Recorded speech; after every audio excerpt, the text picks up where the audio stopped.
لیکن آج کل اسپیشلائزیشن کا دور ہے, ہر چیز کے لیے الگ ڈاکٹر. تو یہ بھی یعنی آپ اردو جانتے ہیں, اس کا یہ مطلب نہیں ہے کہ آپ اچھے صحافی بن سکتے ہیں یا آپ ایک اچھا ترجمہ کر سکتے ہیں.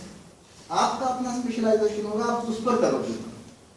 اور ہمارے اخبارات کے دفعات میں بھی کئی لوگوں کو ایسا شوق چراتا ہے اور وہ آتی ہیں اور انہیں خبریں دی جاتی ہیں اور کافی دیر تک وہ خبریں دیکھتے رہتے ہیں, کچھ سمجھ نہیں پاتے ہیں اور کچھ لکھتے ہیں اور دیکھتے ہیں, پھر استنجا کے بہانے غائب ہو جاتے ہیں. ایسا ہوا نہیں. تو یہ ایک الگ اسپیشلائزیشن ہے اور ایک نیچرل فلیئر بھی ہوتا ہے. کسی میں قدرتی طور پر جو صلاحیتیں ہوتی ہیں, تو ترجمے میں بھی یہی بات ہو سکتی ہے. با محاورہ ترجمہ کرنے کی میں نے بات کی. ایسے معلوم ہونا چاہیے کہ آپ اسی زبان میں لکھ رہے ہیں, تو اس کے لیے آپ کو دونوں زبانوں کے مزاج, ان کی ترکیبوں, ان کے اسٹائل یا انداز اور گرامر سے واقف ہونا چاہیے. انگریزی بھی آپ کو آنی چاہیے اور اردو بھی آنی چاہیے. اور یہ جو خصوصیت ہے کیسے حاصل ہو سکتی ہے کہ آپ دونوں زبانوں پر کچھ نہ کچھ یعنی اچھی طرح سے واقف ہوں, ان کو کیسے حاصل ہوتی ہے؟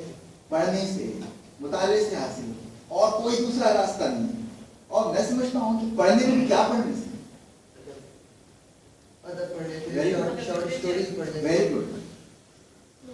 ابھی سوشل میڈیا کے واٹس ایپ کے دیکھنے سے آپ کو کچھ حاصل ہونے والا نہیں, زبان بہتر ہونے والی نہیں. آپ کی زبان اسی وقت بہتر ہوگی جب آپ کتابیں پڑھیں گے, تاریخ پڑھیں گے, افسانے پڑھیں گے, اسٹوریز پڑھیں گے.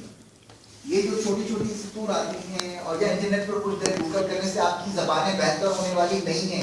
آپ کو کتابوں کا مطالعہ کرنا پڑے گا, اور یہ انٹرنیٹ, کمپیوٹر, ٹی وی وغیرہ وغیرہ کتابوں کا اور کتابوں کے مطالعے کا بدل نہیں ہو سکتا. آپ کو مطالعہ کرنا ہی پڑے گا اگر آپ ایک اچھے ادیب, اچھے صحافی اور اچھے ترجمہ نگار بننا چاہتے ہیں. آپ کو ہمیشہ کچھ نہ کچھ کتابیں, اخبارات اور رسائل وغیرہ پڑھتے رہنا چاہیے. یعنی میں ایسا کرتا تھا اور میں چاہوں گا کہ آپ لوگ ایسا کریں کہ آپ کو سڑک پر تقسیم کیے جانے والے ڈاکٹرز کے اشتہارات سے لے کر ادب عالیہ تک, فلمی میگزین سے لے کر مذہبی کتابوں تک, جو آپ کے سامنے آئے اسے پڑھ دینا چاہیے. یعنی میں ہماری گلوکارہ ہے بہت اچھی لتا منگیشکر اور ان کی بہن ہے آشا بھوسلے. آشا, میں سنا کہ جب لتا منگیشکر کا کریئر تھا وہ بہت یعنی اس دور کے حساب سے ٹریڈیشنل وائس نہیں تھی. اس وقت جو ہے الگ طرح کی آواز چلتی تھی, شمشاد بیگم کا فلانا کوئی. لتا منگیشکر کا دور چل رہا تھا, ہر کوئی انہیں لے رہا تھا اور آشا بھوسلے کو کام نہیں مل رہا تھا. تو آشا نے یہ کیا کہ اسے جو ہے سی گریڈ کی فلمیں ملتی تھی, جو بھی ملتا. لتا منگیشکر سلیکٹو ہو گئی اور آشا بھوسلے جو کام مل رہا تھا کر رہی تھی. مگر اس کا نتیجہ یہ ہوا کہ وہ ورسٹائل بن گئی. آشا کے یعنی لتا منگیشکر کے مخصوص نسوانی انداز کے گانے اور روایتی نسوانی انداز کے, اور آشا کے بہت جدا گانا گانے, بہت ورسٹائل ہو گئی, ہر طرح کا کام. تو کہنے کا مطلب آپ نے ہر چیز پڑھا ہے, ایک برقیے سے لے کر جو سڑک پر تقسیم ہوتا ہے قرآن مجید تک اور دوسری مذہبی کتابوں تک اور افسانوں تک, دونوں زبانوں کے آپ پڑھتے رہیں. علم کبھی بیکار نہیں جائے گا, یقین جانیے علم کبھی بیکار نہیں جاتا. یہ ایک ایسی دولت ہے جس سے جو ہے یعنی کوئی آپ کی جو دولت ہے اسے چھینے. آپ کا پیسہ چوری ہو سکتا ہے, آپ کو شیئر مارکیٹ میں نقصان ہو سکتا ہے, آپ کی محبوبہ آپ کو چھوڑ کر جا سکتی ہے, لیکن علم ہمیشہ آپ کے ساتھ رہے گا. یہ آپ کی طاقت ہے, آپ کا اثاثہ ہے. ترجمہ ایک زبان کے مفہوم کو ایک نیا یعنی جسم عطا کرنے کا نام. ترجمہ نگار کا خود ایک ادیب یا اچھا صحافی ہونا مستحسن ہے, ضروری ہے. ایک اچھے ترجمہ نگار کا اپنا ایک سٹائل یا اسلوب ہونا چاہیے, اس سے سہولت ہو جاتی ہے, لکھنے کا ایک اپنا انداز ہونا چاہیے. ترجمہ ایک لحاظ سے تخلیق سے بھی مشکل کام. تخلیق یعنی لکھنا, کریشن, خود سے کچھ لکھنا. تخلیق میں آپ اپنی مرضی سے کچھ بھی لکھ سکتے ہیں, آپ کے ذہن میں کچھ آ رہا ہے لکھ سکتے ہیں. لیکن ترجمے میں آپ کو کسی اور کے لکھے کو ایک دوسری زبان اور پیرائے میں بیان کرنا ہے. کسی اور کے خیالات, کسی اور کی سوچ ہے, لیکن آپ اس کو کسی اور زبان میں منتقل کر رہے ہیں. تو میرے خیال میں یہ تخلیق سے بھی مشکل کام ہے. اگر آپ اس میں کچھ اونچ نیچ کرتے ہیں یا مفہوم صحیح طور پر ادا نہیں کرتے ہیں تو آپ اصل لکھنے والے کے ساتھ زیادتی کر رہے ہیں. یہ بدیا ہے, اس نے کچھ کہنا اور چاہا تھا اور آپ کچھ اور پیش کر رہے. دوسری زبانوں کی بنسبت اردو میں آج کل ترجمہ کچھ مشکل ہے. اس کی وجہ کئی وجوہات ہیں کہ یہ زبان کم از کم ہندوستان میں, پاکستان میں تو اردو کا یعنی بول بالا ہے, لیکن ہندوستان میں اردو سرکاری سرپرستی سے بالعموم محروم ہے, اور خود اردو والے سے بے اعتنائی برت رہے ہیں, اپنے بچوں کو پڑھاتے نہیں ہیں, اور پڑھنے والے بہت کم ہو گئے ہیں. اور ایک نیا رجحان جو میں نے دیکھا ہے اردو اخبارات میں وہ یہ ہے کہ نئے کام کرنے والے جو آ رہے ہیں وہ دینی مدارس سے آ رہے ہیں. میں یہ نہیں کہہ رہا ہوں کہ دینی مدارس کے طلباء کو صحافت میں نہیں آنا چاہیے, بلکہ صرف وہی آ رہے ہیں, ایک پیٹرن ہے, اور یہ تشویش کی بات ہے. اور افسوس کی بات یہ ہے کہ یہ جو لوگ آ رہے ہیں دینی مدارس سے, ان میں سے انگریزی تو ان کی بالکل بھی جو ہے یعنی صحیح نہیں ہوتی ہے, اور یعنی انہیں اردو بھی ان کی صحیح نہیں, انگریزی تو بالکل ہی نہیں آتی, اور کئی کی جو ہے اردو بھی ٹھیک نہیں ہوتی, اور نہ انہیں مسائل کا علم ہوتا ہے, اور نہ موضوعات کا کچھ فہم و ادراک ہوتا ہے, کیا چل رہا ہے, اور سپورٹس ہے. اخبار تو آپ کوئی دینی ادارے کا ترجمان نہیں, آپ کو ہر چیز, آپ کو فلموں کی خبریں دینی پڑتی ہے, اسپورٹس کی, جرائم کی, ہر طرح کی خبریں دینی پڑتی ہیں. کیا ہے, اکثر خبر آتی ہے آشنا کی مدد سے کسی کا قتل, یہ کوئی صحیفہ نہیں, مقدس چیز نہیں, ہر طرح کی خبریں.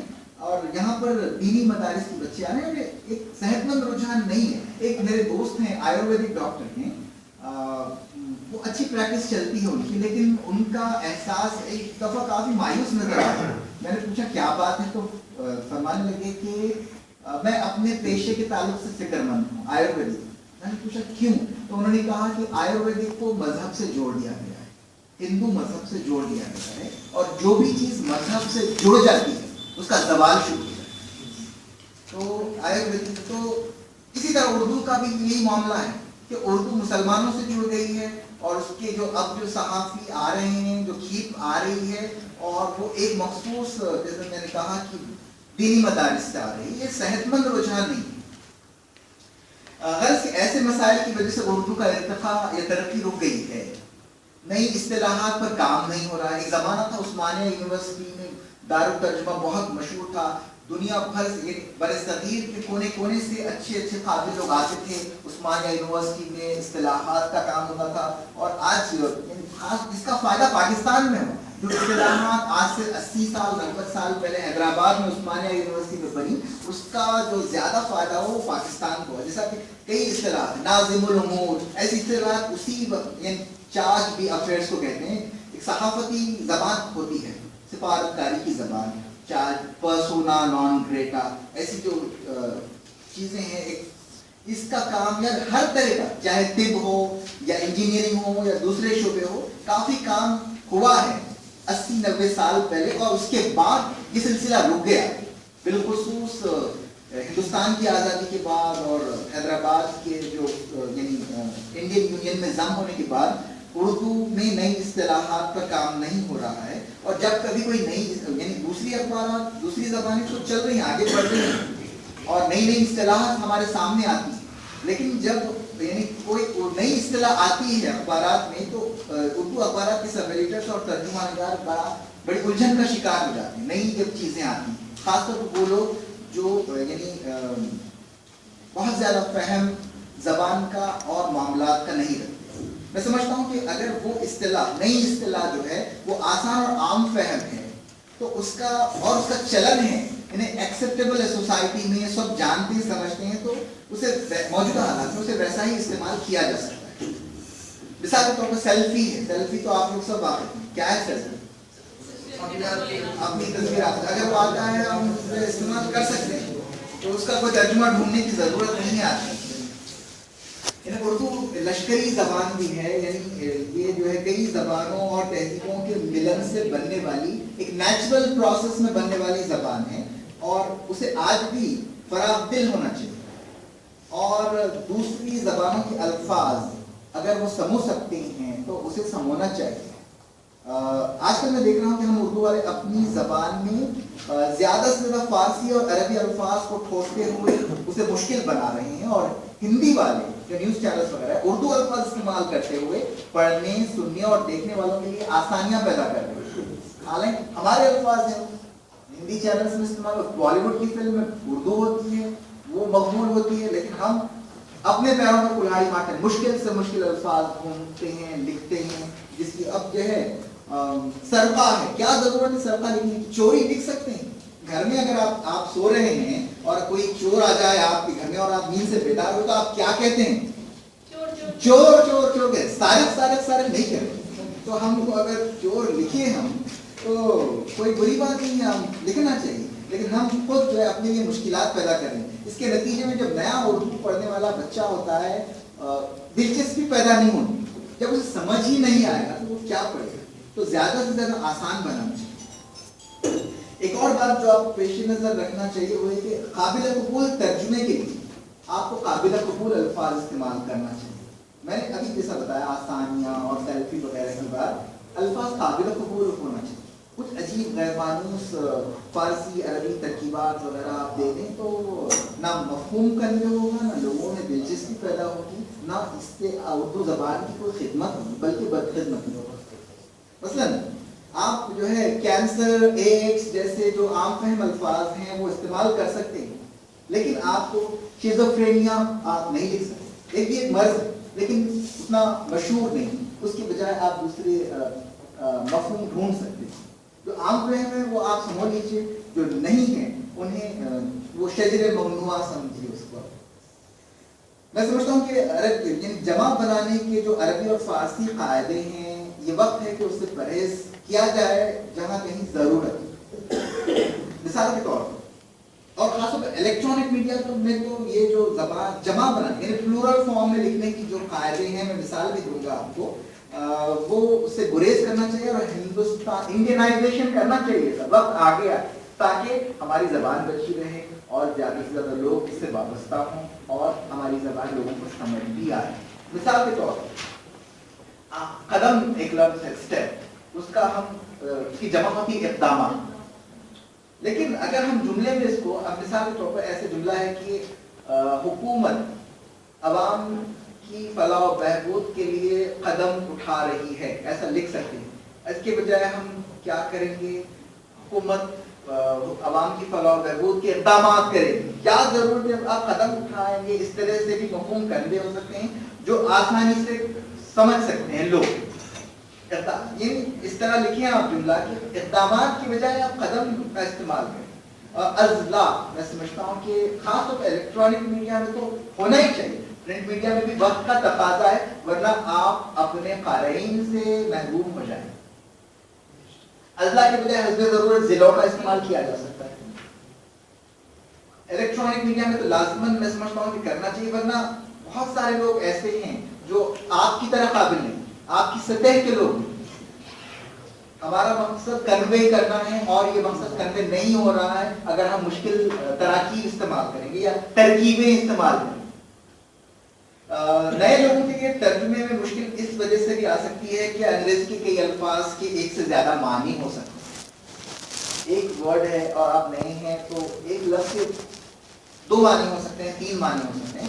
مثال کے طور پہ میں بیان ریزولوشن، اس کا مطلب کیا ہے؟ ریزولوشن سوری بدلاؤ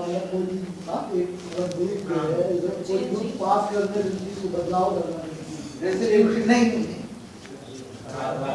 قرارداد ایک لفظ، قرارداد ایک تو آیا۔